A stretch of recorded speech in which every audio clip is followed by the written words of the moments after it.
Bonjour, aujourd'hui je vais vous parler de l'épreuve Maths-Gene 2024, donc la première épreuve.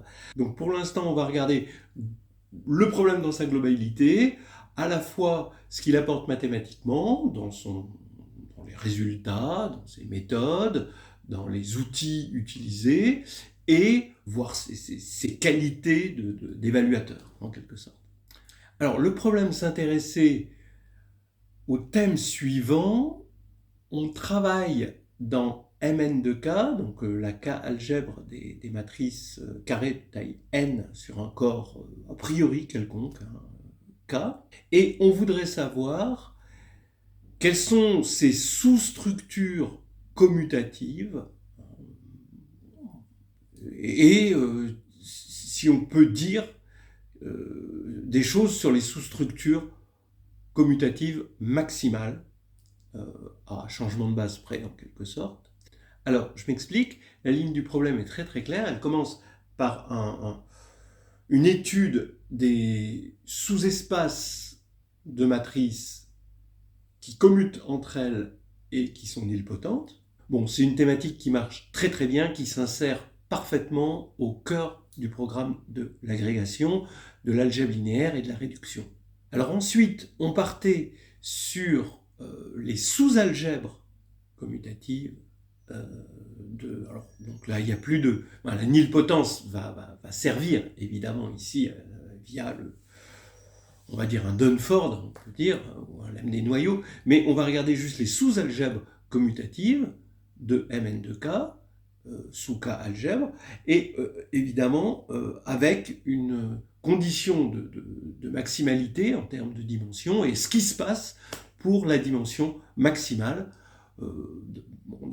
obtenir un objet de forme normale modulo changement de base. Et ensuite, on regarde, finalement, dans cette algèbre Mn de K, il y a un groupe, donc après espace vectoriel, avec des matrices qui commutent, algèbre, sous-algèbre commutative, maintenant, reste à voir, c'était logique de s'occuper des groupes. On veut regarder les sous-groupes de GLN de K, qui sont commutatifs maximaux.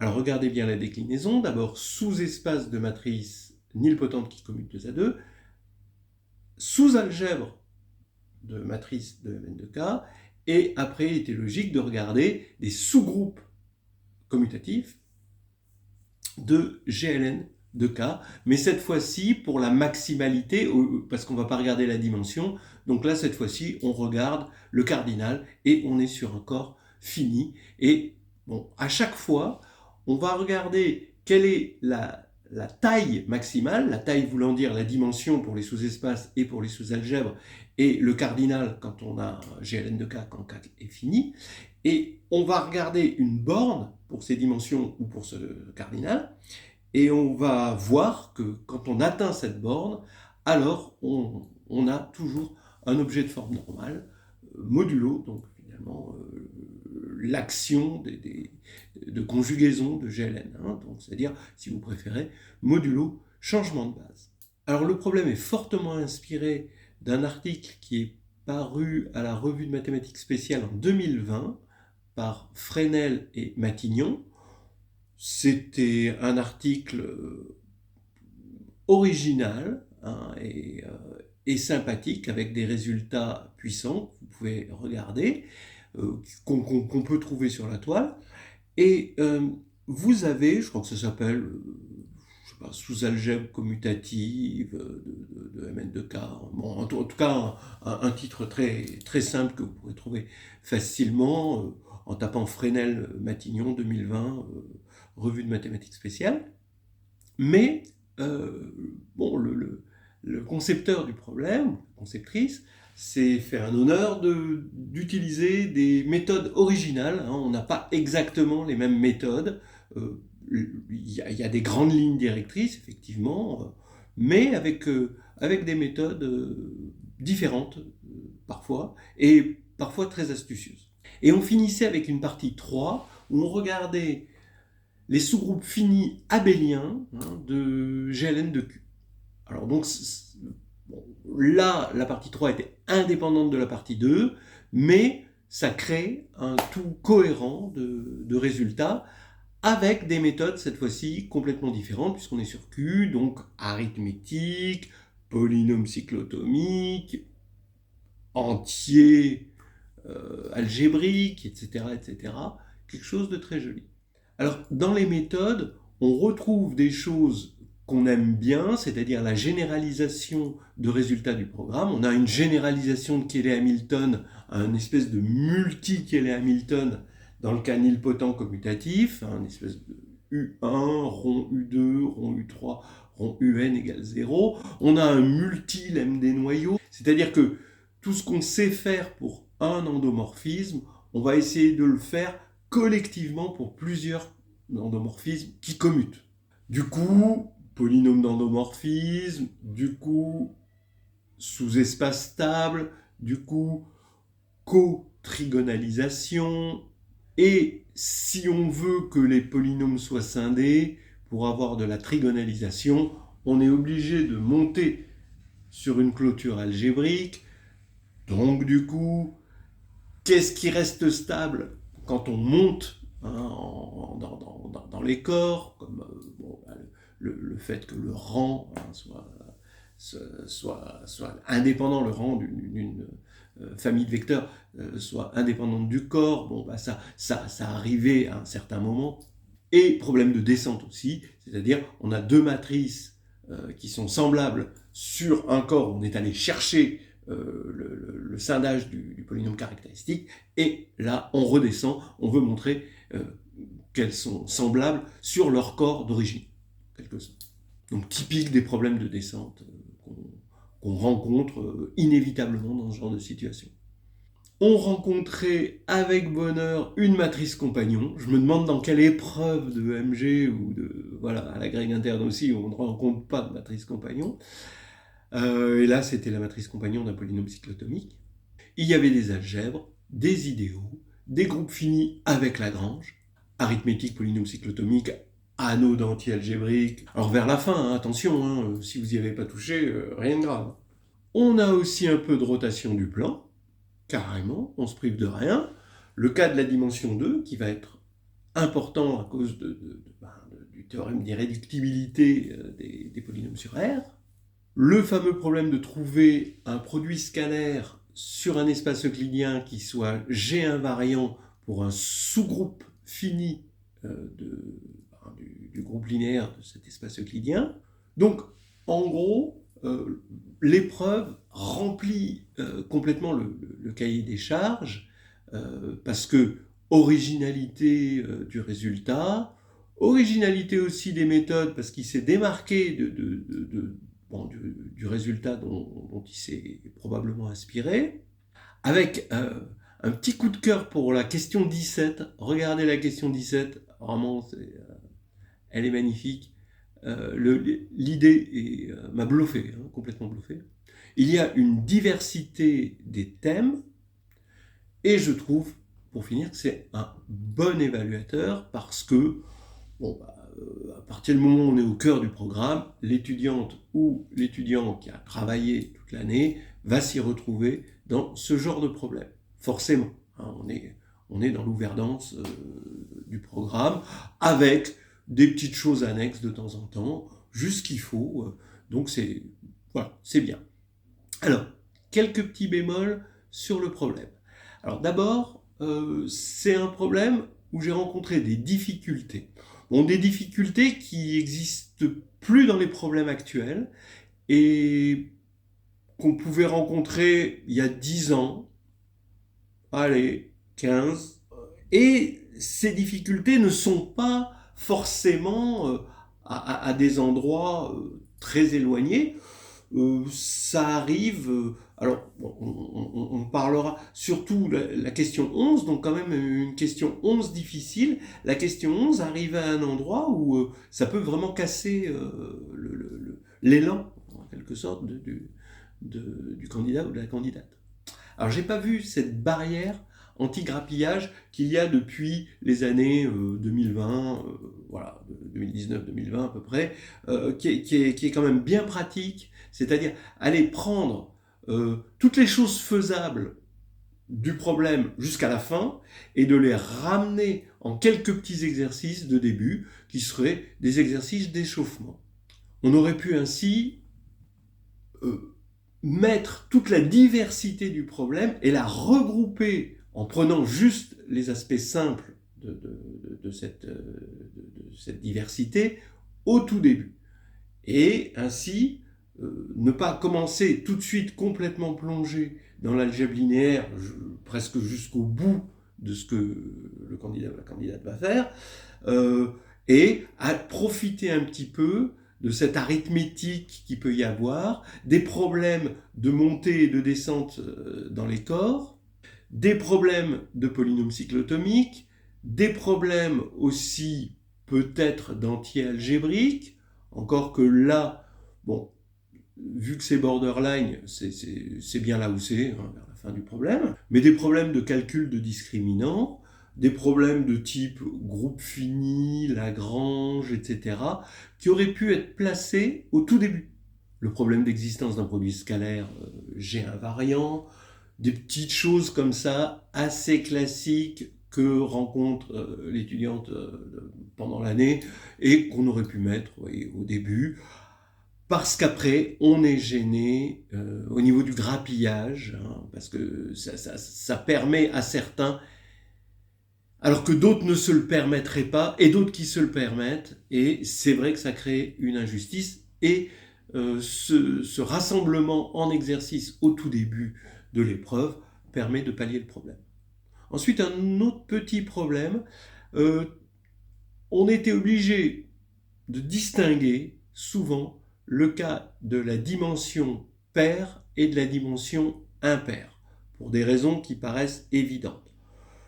J'ai du mal, le problème y aurait gagné en évaluation, on va dire, si on attaque uniquement le cas pair. Bon, je comprends parfaitement l'idée de la conceptrice ou du concepteur de dire, bon, on veut des résultats totaux, voilà.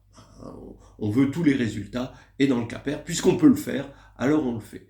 Mais le cas pair était vraiment plus simple. Le cas impair, c'était la même chose que le cas pair, avec en plus un côté un peu technique, un peu pénible, hein, où il fallait regarder des parties entières, il fallait regarder des choses un peu fines, des choses qu'on n'a pas envie de faire vraiment dans un problème d'agrègue.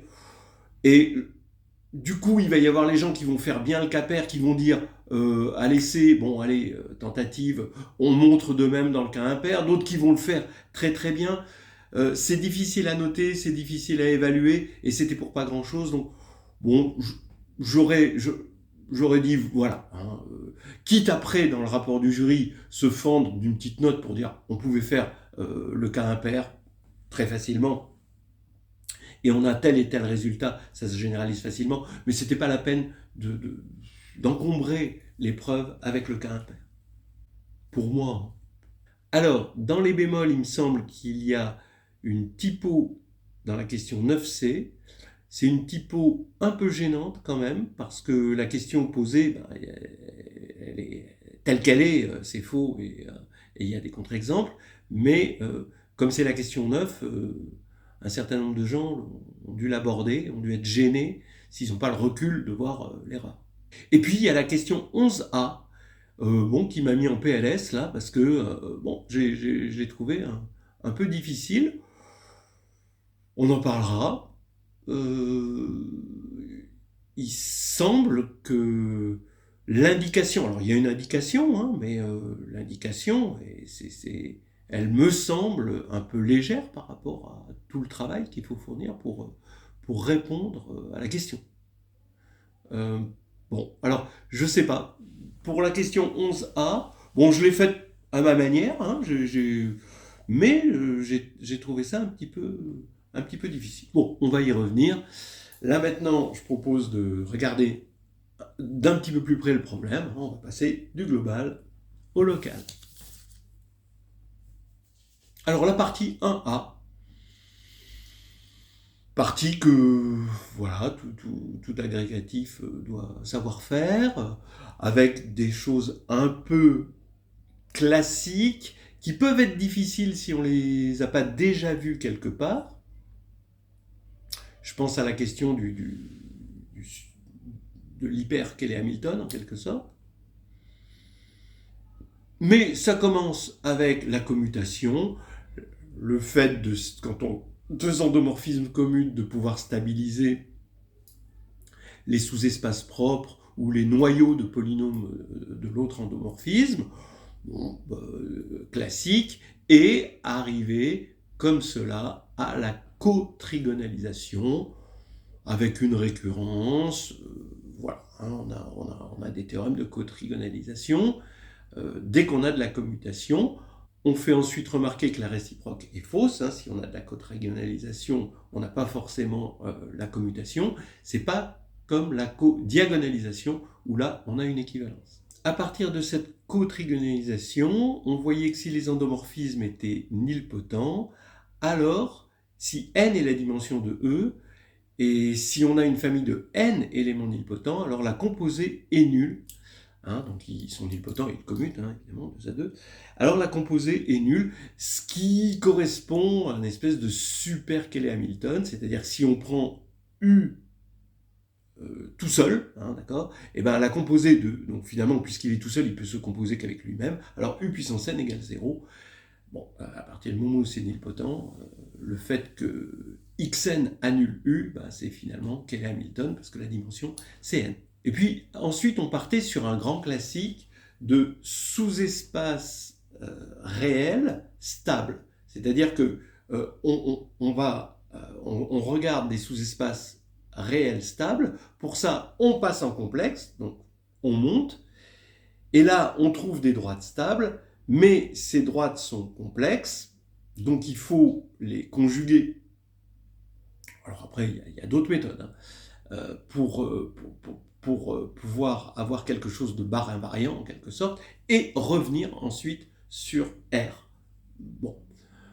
C'est un peu de la théorie de Galois pour les nuls, en quelque sorte, hein, où on retrouve, grâce au morphisme barre, des espaces réels. Mais après, on peut faire avec partie réelle et partie imaginaire, ça marche très très bien aussi, hein, voilà, tout fonctionne. Et on récupère, grâce à ça, dans le fond, c'est parce que le groupe de Galois de C sur R est d'ordre 2, bah on retrouve à la fin des plans stables qui proviennent de droites que l'on a complétées par une droite conjuguée stable dans C. Bien sûr, c'est lié au fait qu'un polynôme irréductible sur R est soit de degré 1, soit de degré 2. Tout ça, c'est la même chose. Et ce qui va faire que quand on est sur R et qu'on a un endomorphisme, on a forcément soit une droite, soit un plan stable. Voilà. C'est une belle interprétation géométrique de ce théorème d'irréductibilité des polynômes réels qu'on connaît bien. Alors, ensuite, dans la 1b, on regardait des problèmes de sous-groupes de O2 et de sous-groupes de SO2. Alors, les sous-groupes finis, eh bien, SO2 de R, on se ramenait à un sous-groupe, au groupe des éléments de norme 1 dans sous-groupe des éléments de norme 1 dans C étoile multiplicatif. Et en se ramenant dans C étoile, par Lagrange, chercher des groupes d'ordre n, revenez à chercher des solutions au polynôme xn-1, et ça on sait faire, parce qu'on est dans C. Donc l'isomorphisme de groupe, hein, entre SO2 et un sous-groupe de C étoile, nous permettait de résoudre des équations sur un corps, ce qu'on aime bien faire. Et un corps, le corps des complexes, et en plus une équation qu'on connaît bien. Et là, on tombait évidemment sur les racines énièmes de l'unité. Donc SO2 est commutatif, mais O2 n'est pas commutatif, hein, sur R. Et là, du coup, on cherchait le centralisateur finalement de quelque chose qui est dans O2, mais pas dans SO2, donc une symétrie. Donc là, il n'y a pas de souci, parce qu'une symétrie, il va y avoir l'espace, le plan se décompose en somme directe de deux droites orthogonales, Et on arrive à trouver son commutant, hein, l'ensemble des matrices qui commutent avec cette symétrie, en parlant de stabilisation. Puisqu'on est dans le groupe orthogonal, on doit préserver la norme, donc il va y avoir 1 ou moins 1. Donc, comme il y a deux droites orthogonales, sur ces deux droites orthogonales, le commutant se doit d'être de multiplier, de stabiliser chaque droite, et en multipliant par 1 ou moins 1 sur cette droite, ce qui nous fait 4 possibilités, 2 fois 2 possibilités, et on va avoir un commutant de S qui va être d'ordre 4, et on retrouve avec bonheur le groupe de Klein. Du coup, on trouve tous les sous-groupes commutatifs de O2 en deux temps. D'abord, il y a tous les sous-groupes de SO2, puisque SO2 est abélien, et ensuite, si le sous-groupe n'est pas inclus dans SO2, eh bien là, dans ce cas-là, c'est très restreint, et on va avoir au maximum un cardinal 4. Ce maximum cardinal 4 est intéressant. Ensuite, on nous introduisait finalement ce qu'on pourrait appeler la matrice compagnon du polynôme irréductible cyclotomique φ6, donc elle va être d'ordre 6, ce qui fait qu'on a un sous-groupe fini plus grand, puisqu'il va être d'ordre 6. L'ordre des valeurs propres de la matrice compagnon, c'est finalement l'ordre des racines du polynôme cyclotomique, donc c'est 6, et donc on va avoir un sous-groupe cyclique d'ordre 6 qui dépasse le 4 qu'on avait avant, et on va avoir quelque chose d'un petit peu plus gros. Donc quand on va chercher à maximaliser la taille des sous-groupes à un moment de GLN, on va voir que ce 6 plus grand que 4 va devenir important. Alors donc, on avait des rotations d'ordre 6, et ces rotations d'ordre 6, elles étaient tout de même plongées dans O2 de R. Dans l'ordre 6, vous avez forcément cosinus, pi sur 6, par exemple, voilà. Et là, vous avez racine de 3. Donc là, vous êtes dans le réel. Mais on pouvait, justement, grâce au polynôme cyclotomique, réaliser, avec la matrice compagnon d'un polynôme cyclotomique, cette matrice dans Q, et même dans Z. Je dirais que la matrice A qui est introduite dans le problème, elle est dans SL2 de Z, d'accord ? Mais bon, ok, on ne parlait pas d'SL2 de Z, on n'avait pas compliqué les choses, on était on va dire, dans GL2 de Q, voilà, et ça allait justement faire écho à la fin du problème. Donc, on est dans GL2 de Q, et du coup, on peut ramener un problème sur O2 de sous-groupe fini de O2 de R à des problèmes de sous-groupe fini de GL2 de Q. On dit merci la matrice compagnie. Et ensuite, on attaque la partie 2. Et la partie 2, on comprend là où on veut en venir. On veut démontrer 3 théorèmes. Un théorème 1, concernant les sous-espaces nilpotents commutes, et le cas maximal. Un théorème 2, pareil, mais avec une sous-algèbre commutative, et le théorème 3, avec des groupes abéliens sur corps fini. Et on a une jolie partie de A qui va nous présenter des prototypes. Des prototypes d'espaces, d'algèbres, de groupes abéliens commutants. Et ensuite, on verra que les théorèmes nous ramènent dans le cas maximal à ces prototypes. Alors, le prototype, je vais en parler dans le cas pair. On ne parlera pas du cas impair, où là, qui était pénible et dont je me serais bien passé. Mais, regardez le cas pair. Commençons par n égale 2. Eh bien, vous avez dû remarquer que les matrices de type, alors si je l'écris comme ça, 0, 0 en colonne et x, 0, elles sont nilpotentes, elles vont former un sous-espace vectoriel de matrices nilpotentes. Quand on les multiplie entre elles, ça fait 0. Maintenant, si on prend les matrices de type lambda 0 en colonne et x lambda, le même lambda, comme ceci, alors là, ça va former une sous-algèbre commutative. Et maintenant, si vous prenez lambda non nul, pour ajouter lambda non nul, ça vous fait un sous-groupe abélien. Eh bien, ça va être pareil pour le cas pair, sauf qu'il faut remplacer par une structure par bloc, où vous allez avoir 0, 0 ici, en bloc moitié, donc vous divisez, comme c'est pair, vous divisez votre matrice en 4 blocs égaux, 0, 0, une matrice A ici, d'accord, vous mettez une matrice A, et la matrice nulle ici. Donc vous allez avoir un sous-espace. Si l'espace est de dimension, si la matrice est de taille n égale 2m, vous allez avoir un sous-espace de dimension m2. Maintenant, il y avait effectivement une variante dans le cas impair, et là, arrivaient les parties entières. Bon.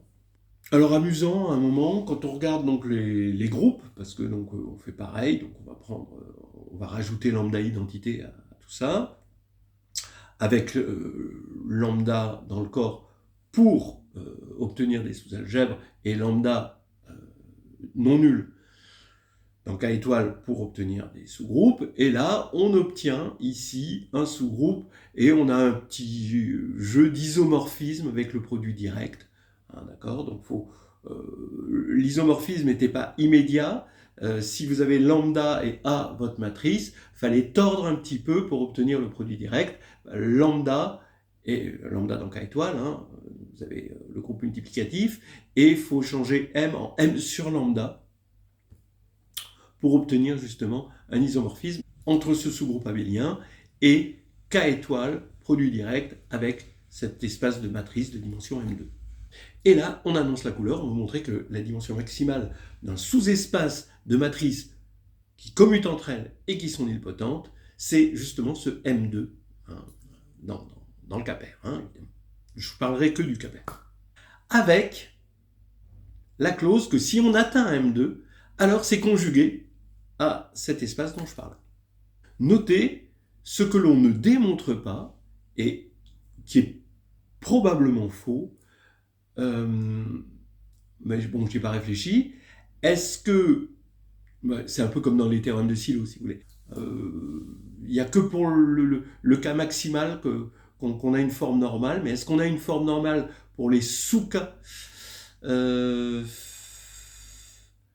ou en quelque sorte, est-ce que tout sous-espace comme ça peut se plonger dans un sous-espace de dimension M2 qui vérifie ses propriétés? C'est pas évident. C'est pas du tout évident, et connaissant un peu les travaux de Gernstein-Haber, c'est faux. Dans d'autres structures, hein, je dis pas dans celle-là, hein, précisément, mais en général, ça pose des problèmes. Et là, au détour quand même de petites choses bien sympathiques, il y a un problème. Donc la 9C, où, bon, je vais le lire, hein, démontrer que V, alors V, bon, alors on a notre K-algèbre commutative avec la diagonale et puis le sous-espace qui est là, et on va avoir V qui est un sous-espace de cette algèbre, qui est aussi une K-algèbre, puisque quand on multiplie deux éléments de V, en fait on a 0, donc il y a la stabilité. Et en plus, bah oui, c'est vite vu que c'est un idéal. Et en fait, la 9C dit démontrer que V est le seul idéal de la K-algèbre commutative A différent de A, et qu'il est maximal pour l'inclusion parmi les idéaux de A différents de A. Bon, alors, d'abord, il est clair que quand on lit la question, il y a quelque chose qui saute aux yeux, c'est qu'il y a une contradiction interne. Parce que si c'est le seul, bah, il est maximal. Après cette contradiction, la candidate ou le candidat réfléchit et peut se dire oui, mais on dit démontrer que V est le seul idéal de la K-algèbre commutative, alors qu'après on dit maximal pour l'inclusion parmi les idéaux de A. Donc, est-ce que ça voudrait dire que il y a des idéaux d'algèbre et des idéaux tout court, et qui serait le seul en tant qu'idéal d'algèbre, et plus le seul mais maximal chez les idéaux tout court? Ben non, parce qu'il n'y a pas d'idéal d'algèbre et d'idéaux tout court. Parce que bon, non, de toute façon, non, ça veut rien dire. En fait, c'est pas le seul idéal, puisque tout sous-espace de V, d'après les propriétés que j'ai citées tout à l'heure, de multiplication, ça fait 0, bah ça va être, comme c'est un sous-espace, ça va être stable par l'addition, et ça va être un idéal, c'est très vite vu que ça va être un idéal, puisqu'on quand on va multiplier une matrice quelconque par un élément d'un sous-espace, on va juste multiplier par lambda. Il n'y a que la multiplication par lambda qui compte.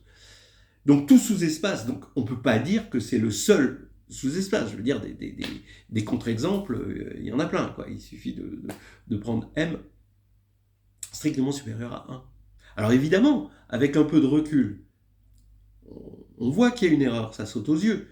Mais le candidat, c'est chaud quand même pour le candidat de voir qu'il y a une erreur ici et de se dire, bon, c'est une erreur qui est déjà à la conception du problème. Et en plus, bon, ça se corrige facilement parce que le seul, en fait, je pense que le mot seul, il est resté orphelin d'une histoire de changement qui a dû être demandé, et c'est comme ça que génèrent les typos hein, dans un problème. En fait, c'est le seul idéal maximal. En fait, cet anneau, c'est ce qu'on appelle un anneau local. Alors, l'anneau local, c'est un anneau qui possède un unique idéal maximal. Et généralement, c'est facile de le démontrer. C'est-à-dire qu'on a un idéal, et pourquoi il va être maximal et pourquoi il va être unique? Parce que dès qu'on prend un élément en dehors de cet idéal, on a un inversible. Là, c'est exactement ce qui se passe. Quand on est en dehors de 0, 0, là 0, et ici vous mettez tout l'espace, bah, si on est en dehors de ça, c'est qu'on a une diagonale non nulle. Donc on a un lambda non nul, et ce lambda non nul, comme on a une matrice triangulaire supérieure, bon, j'aurais dû peut-être le faire comme ça pour vous, ce lambda non nul va faire que c'est inversible. Quand on quotiente par cet idéal, eh bien, on obtient K. Et donc on obtient un corps, donc l'idéal est maximal. Et il est unique, évidemment, puisque tout idéal a une intersection vide avec les inversibles. Sauf si c'est l'idéal trivial de l'algèbre tout entière.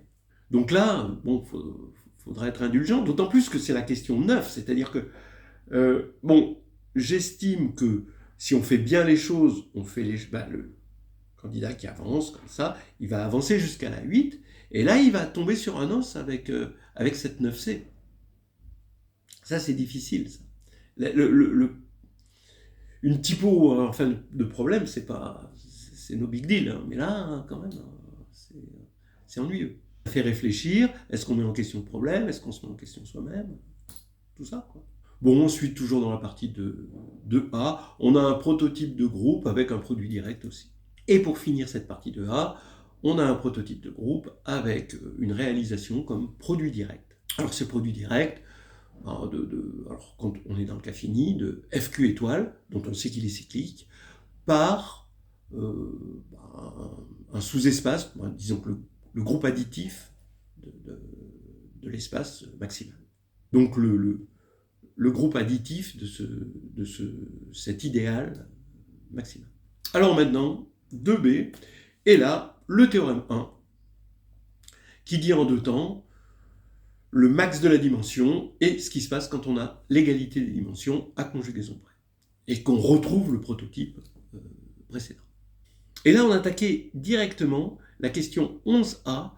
La question 11a, elle m'a donné du fil à retordre. C'est-à-dire que, qu'est-ce qu'elle dit? Finalement, elle dit qu'on a un sous-espace de matrices nilpotentes qui commutent 2 à 2. On peut supposer par exemple que c'est engendré par une base UI. Hein. On va avoir une base UI. Donc, on va avoir un sous-espace F qui est la somme des im de UI. Et évidemment, on se doute, comme c'est nilpotent, ça ne va pas être F, ça ne va pas être tout E. Bon. Et en fait, on va prendre un supplémentaire de F qu'on appelle S. Et en fait, ce que veut nous montrer la 11A, c'est que une matrice nilpotente est entièrement déterminée par l'image de S. Donc l'image de F va être induite en quelque sorte par l'image de S.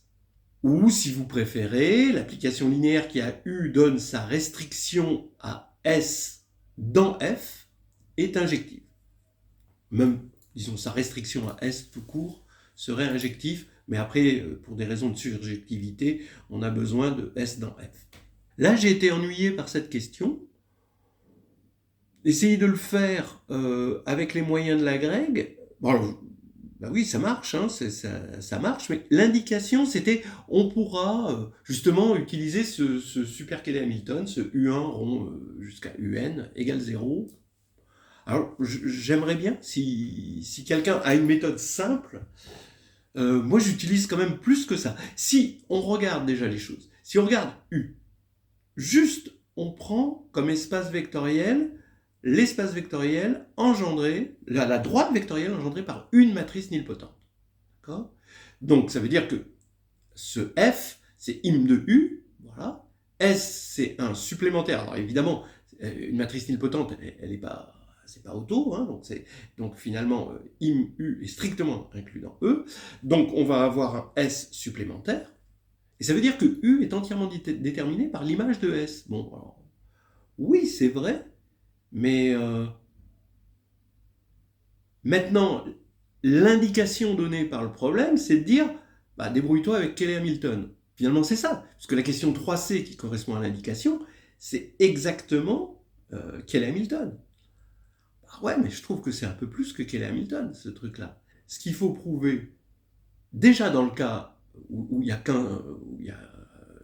une droite, hein, de matrice nilpotente, eh bien, ce qu'il faut prouver, c'est que le plus petit sous-espace U stable contenant S, eh bien, c'est E tout entier. Donc S engendre, c'est un générateur d'un certain module, K de X module. Ça c'est pas tout à fait Cayley-Hamilton quand même. C'est plus que ça. Par exemple, c'est la réduction de Jordan. Ça, c'est le théorème de décomposition de Frobenius. C'est quand même plus difficile. Alors peut-être qu'on n'a pas besoin de Jordan et de Frobenius, mais avec ça, j'arrive à le faire.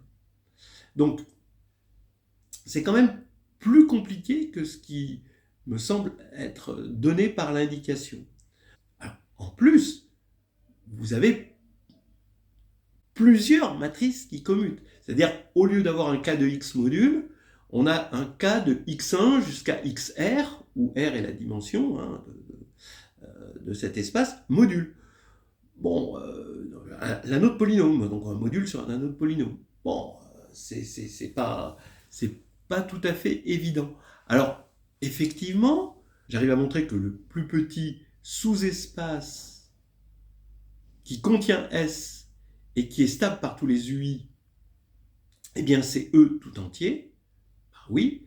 Une fois qu'on montre ça, ben c'est facile de voir que si U s'annule sur S, alors il s'annule partout, d'accord ? Puisque tout élément X de E va s'écrire comme somme d'actions sur des éléments de S et d'actions des UI sur les éléments de S. Et comme U commute avec tous les UI, on va chanter directement, on va aller de U directement sur X qui appartient à S, ça va s'annuler, et ça va annuler tout le bazar. Et pour montrer que S engendre, bah, on peut procéder par récurrence sur la dimension, en projetant à chaque fois sur l'intersection des noyaux de UI. Où UI, c'est justement une base de cet espace. Et cette intersection est non nulle, parce que cette intersection, eh bien, on peut la voir déjà par la cotrigonalisation qu'on a démontrée précédemment, qu'il y a au moins une droite où tout le monde s'annule dans cette histoire. Voilà. Donc on peut quotienter par ça, qui va être un sous-espace stable, tout ça, on quotiente par ça, et on arrive à montrer par récurrence ce truc. Mais je trouve ça difficile. En plus, c'est mal placé, parce que 11A, là, on a les bons candidats qui vont se casser les dents dessus. Alors, peut-être qu'il y a quelque chose qui m'a complètement échappé. Si quelqu'un voit une méthode, qu'il me le dise, et j'en serais ravi.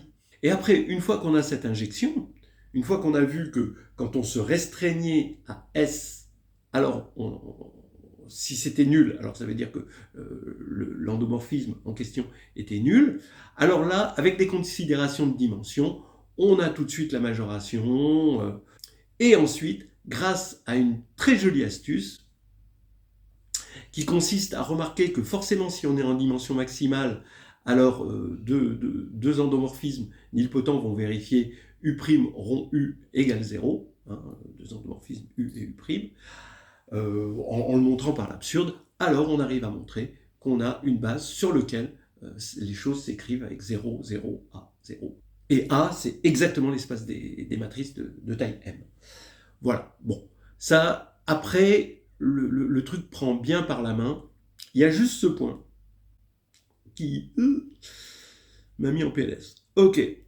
Alors ensuite, on attaquait la 2C, où il y avait un théorème analogue, mais pour les sous-algèbres commutatives, en utilisant à fond la partie précédente, donc la 2B. Et donc, il va falloir ajouter 1 à la dimension borne, qui correspond aux homothéties, à la droite des homothéties. Et là, on va obtenir des algèbres. Alors, bon, c'est pas difficile. Comment on se ramène au cas des sous-espaces nilpotents? Grâce, finalement, à un Dunford, ou si vous préférez, à un lemme des noyaux. Et le lemme des noyaux, en fait, il faut en faire un co-lemme des noyaux, un lemme des noyaux collectif. Donc la commutativité servait encore à créer des blocs style des sous-espaces caractéristiques, mais des sous-espaces caractéristiques communs à tous les éléments de l'algèbre, voilà, qui est commutative. Et donc vous aviez des petits blocs carrés comme ça, qui sont des sous-espaces caractéristiques communs, d'accord? Et évidemment, comme la somme des carrés est inférieure, donc on regarde la dimension, c'est des carrés, puisque c'est des blocs carrés, la dimension c'est des carrés. Et comme la somme des carrés est inférieure au carré de la somme, une convexité là-dessus qu'il fallait montrer, voilà. Alors c'était embêtant, c'est très facile à démontrer dans le cas pair, dans le cas impair ça devenait embêtant, bon, mais bon, ça se démontre. Alors la dimension maximale était atteinte quand on a un bloc indécomposable, quelque sorte. Quand on a le gros carré. Le problème avec Dunford, c'est que ça nous demandait de travailler sur un corps algébriquement clos. Donc il faut remonter. Alors on le fait dans le cas algébriquement clos. Ensuite, quand on n'est pas dans le cas algébriquement clos, eh bien on a ces théorèmes de montée, on a la stabilité du rang, et la stabilité finalement du noyau aussi. Donc ça servait à fond. Quand on n'est pas dans le cas algébriquement clos, on arrive à remonter et à dire, en haut, voilà, c'est maximal, et on arrive à avoir notre théorème en haut, mais après, il nous faut une descente. Et là, il y a cette question 17 qui m'a complètement bluffé, où on montre qu'en fait, on n'a pas besoin de descendre. Ouais, j'ai eu des étoiles dans les yeux de l'originalité de cette méthode. J'avais jamais vu une méthode comme cela. C'est juste la question 17, regardez-la, elle est vraiment jolie. Évidemment, je vous dis, si vous arrivez déjà à la question 9, c'est bien dans le problème, si vous le faites bien. Après, le grappillage, c'est pas génial, mais aller de 1 à 9, là, nickel. C'est bon. Même de 1 à 8, 1 à 7, je pense que là, ça va donner des admissibles. Et puis, la 2D, avec des sous-groupes abéliens de GLN de FQ maximaux. Bon, pas difficile parce que finalement, on va s'appuyer sur la 2C et on va récupérer des sous-groupes de l'algèbre, finalement, comme groupe d'inversibles de l'algèbre. Et le groupe des inversibles de l'algèbre, c'est très facile pour le cas maximal, parce qu'on va avoir lambda non nul. Donc ça nous fait... C'est le groupe des inversibles de l'algèbre. Voilà. On ne peut pas faire mieux que regarder le groupe des inversibles de l'algèbre. Et là, on voit un peu ce que j'avais dit tout à l'heure, c'est-à-dire qu'il y a les théorèmes, 1, 2, 3, il y a I et II, donc la partie 1 et la partie 2 du théorème, mais il n'y aura pas de partie 3, comme dans les théorèmes de Sylow, c'est-à-dire que tout ne peut pas se plonger dans un max. Et ça, on le voit pour le cas des groupes, parce qu'on a vu pour les sous-groupes de O2 de R, qui peuvent s'envoyer facilement sur Q, on a vu qu'on avait des sous-groupes d'ordre 4 qui, eux, ne s'injectaient pas dans les sous-groupes d'ordre 6, évidemment. Vous voyez, déjà par Lagrange, puis ensuite, ces sous-groupes, ils ne peuvent pas s'injecter parce qu'ils n'étaient pas complètement dans SO2. Donc on voit qu'on est dans le cas un peu des situations qu'on retrouve dans les travaux de Gerstenhaber et aussi de Clément, de Seguin-Bazis, où le cas maximal, on sait tout, mais si on n'est pas dans le cas maximal, on ne peut pas forcément se plonger dans le prototype du cas maximal. Donc là, on est dans le cas vraiment Houston, we have a problem. Et là, on attaquait la 3 avec les sous-groupes abéliens finis de GLN de Q. Et on va montrer, on est toujours dans le cas n pair, que le maximum est atteint.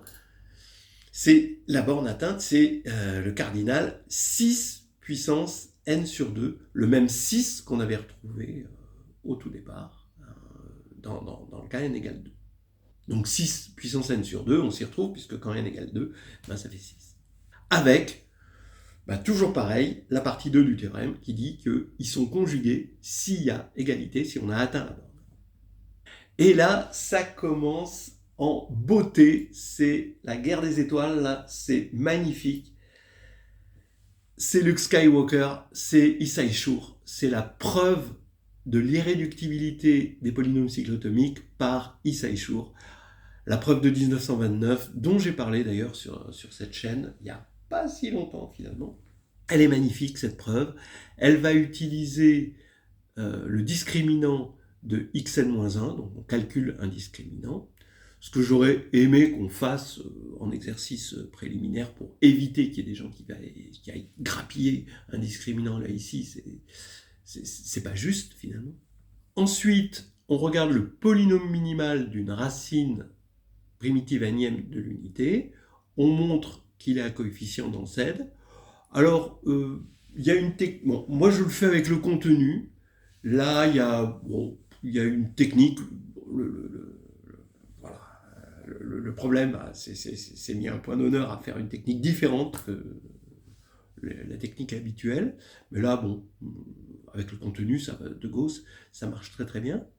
Et ce qu'il faut montrer finalement, c'est que si P ne divise pas N, alors dès qu'on a Z, une racine de ce polynôme minimal, alors Z puissance P est encore racine de ce polynôme minimal.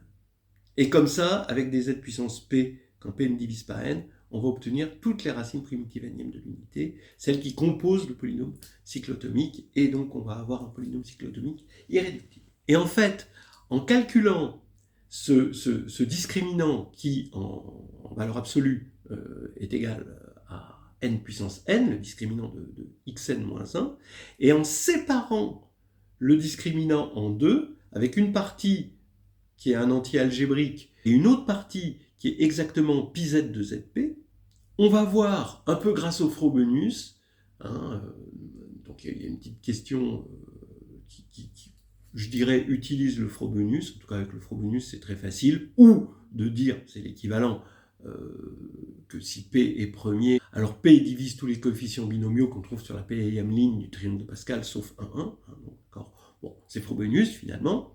Grâce à ça, on arrive à démontrer que P divise πz de z puissance P dans l'anneau des entiers algébriques, et donc il divise le discriminant delta, puisque delta est un multiple de ce πz de zp, Et donc il divise n puissance n, et donc comme P est premier, il divise n. Mais il le divise dans un anneau plus grand, dans l'anneau des anti-algébriques, et il faut montrer que les anneaux d'anti-algébriques, quand ils sont rationnels, puisqu'ils vont être de la forme n sur P, alors c'est Z.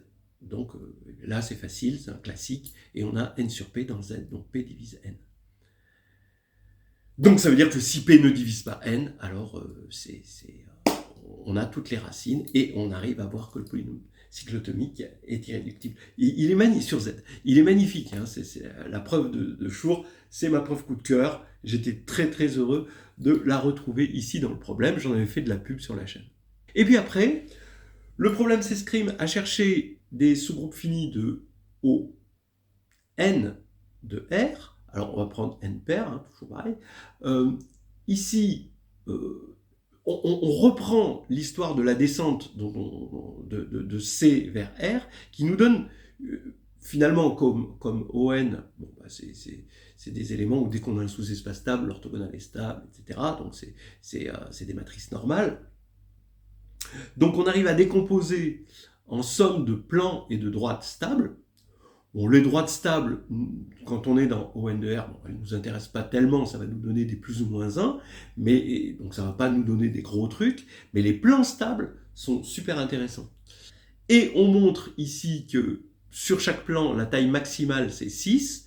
Alors, il y a une façon assez simple de le voir en résolvant, parce que par Lagrange, le fait d'avoir un ordre fini, parce qu'on est dans un groupe fini, implique que le polynôme caractéristique va être un produit de polynômes cyclotomiques, hein, puisqu'ils sont irréductibles. Donc, il suffit de résoudre, finalement, phi de n égale 2, puisqu'on est en dimension 2, et que c'est la dimension, phi de n égale 2, ou phi de n égale 1.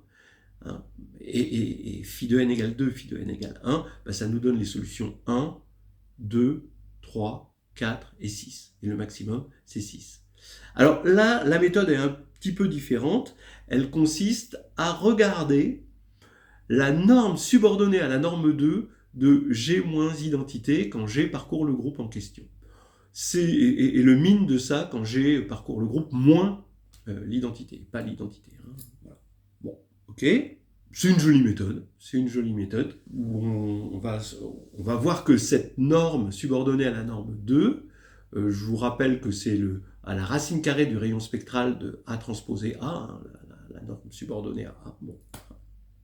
Eh bien, quand on regarde ça sur une rotation moins identité, on tombe sur 2 fois la valeur absolue de sinus de θ sur 2. Voilà. Où θ, c'est l'angle de la rotation. Et grâce à ça, on va obtenir la borne 6. Là aussi, j'ai trouvé, je me demande si c'est pas une typo. En tout cas, si c'est une indication, elle aurait pu être optimisée. On dit que epsilon est strictement compris entre 0, strictement plus grand que 0 et plus petit ou égal à 2, ça aurait été mieux. En fait, on pouvait dire que epsilon est compris entre 1 et 2, au sens large, il est dans le segment, dans l'intervalle fermé 1, 2. Et ça donnait directement le nombre 6 avec l'arc sinus de 1,5. Je ne comprends pas ce 0 alors que le 1 venait directement des questions précédentes. Ensuite, on terminait par 2 arguments absolument magnifiques. Un argument, c'est que si G est un sous-groupe fini de GL de E avec E muni d'un produit scalaire, alors on peut tordre le produit scalaire pour qu'il soit G invariant. Ce qui fait que maintenant, on a un nouveau produit scalaire et G s'injecte dans ON de R. Donc, on a injecté un espace EQ dans un espace ER, un espace réel, sur lequel on mettait un produit scalaire. Là, on s'envoyait dans ON de R, on faisait ce qu'on sait faire sur ON de R, et maintenant il faut redescendre, on a encore un théorème de descente de R sur Q, et là on tombait sur, tout simplement qu'on avait des groupes cycliques, et qu'on avait le fait que des matrices qui sont R semblables, on tombait sur des matrices R semblables, et que si elles sont R semblables, les matrices sont Q semblables. Quand elles sont sur Q et R semblables, elles sont Q semblables. Ça, c'est un résultat classique qu'on demandait d'admettre. Et là, on on pouvait, hein, d'accord, vous voyez le nombre de coups, hein, donc on est dans GL de Q, on a un sous-groupe fini, on se ramène à ON de R en plongeant dans R et avec une astuce assez classique de produit scalaire G invariant. Ensuite, ON de R, on a cette décomposition en sous-espace stable de dimension 1 ou 2. Là, on se ramène à la dimension 2. Ensuite, par la dimension 2, d'après ce qui avait été fait avant, grâce à la matrice compagnon, on se ramène à quelque chose sur Q. Et ensuite, on dit c'est R semblable, donc Q semblable. Et donc, on avait notre majoration dès le départ, assez facilement, avec ce théorème de décomposition. Et ensuite, on a le fait d'être semblable lorsqu'on a atteint la maximalité. Voilà. Bon, eh ben, c'était un beau problème. Et puis, merci à toute l'équipe d'Agreg de nous offrir chaque année des problèmes aussi jolis.